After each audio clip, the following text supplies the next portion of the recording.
What does it mean for God to be glorified? I will tell you.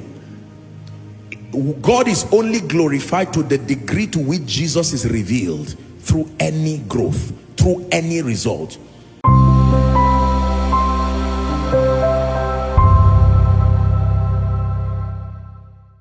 God is glorified. Do you know the meaning of that? Listen, any result you get in your life that does not glorify God is a useless result.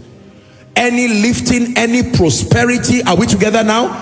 This is the difference between the world's way of seeking power, the world's way of seeking fame, increase, and so on and so forth.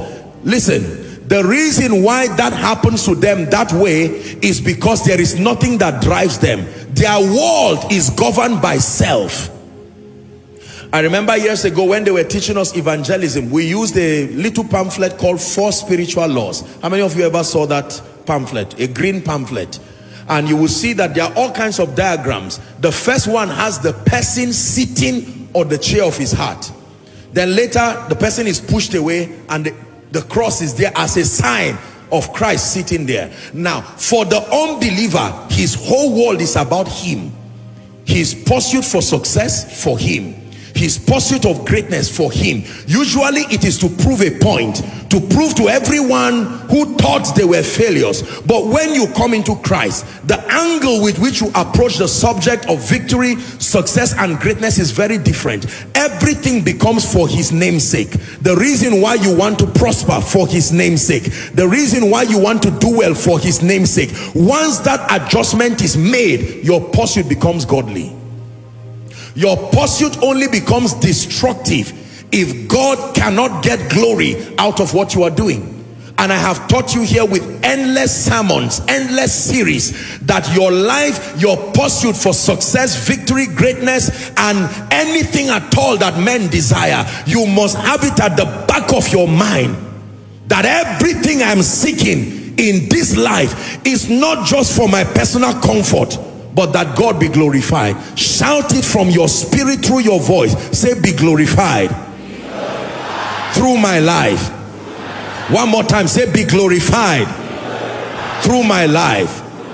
Meaning, be glorified through my results. Be glorified as you lift me. Be glorified as you anoint me the more. Be glorified as koinonia expands. Be glorified as I take my children to better schools where they are taught great values and help them to become great people. Be glorified as I move from a tenant to a landlord. Be glorified as I get to a point where I am so blessed, I am now a blessing. I sleep in peace, not worrying about tea and bread. Be glorified. Someone say it again. Say, be glorified, through my life. Say it again. Be glorified, through my life.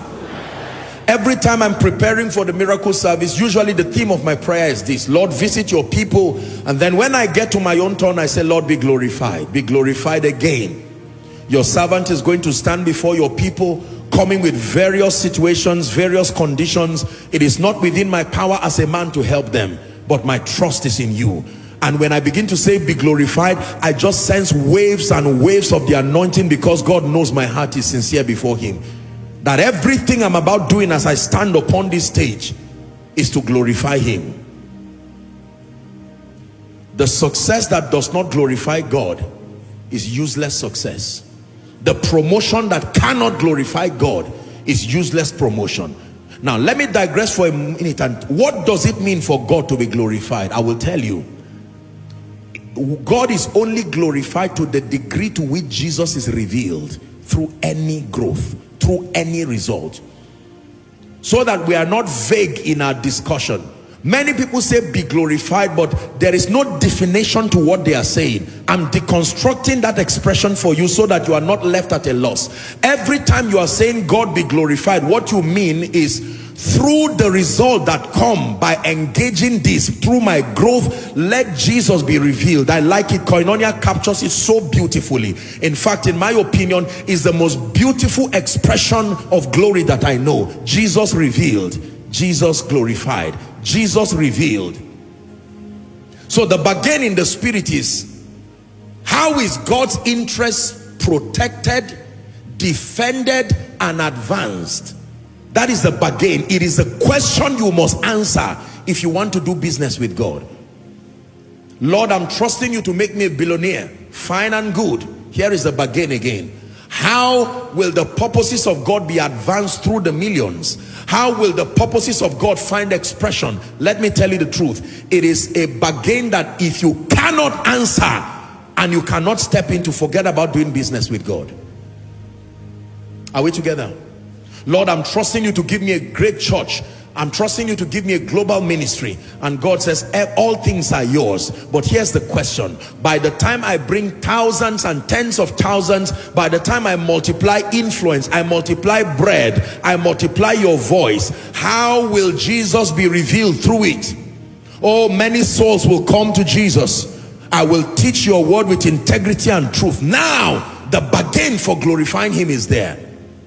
I'm reminded of what the Lord told me years ago, that if you will let men see me, there is nothing I will not give you. Meaning, if you will live your life glorifying me, there is nothing I will not give you.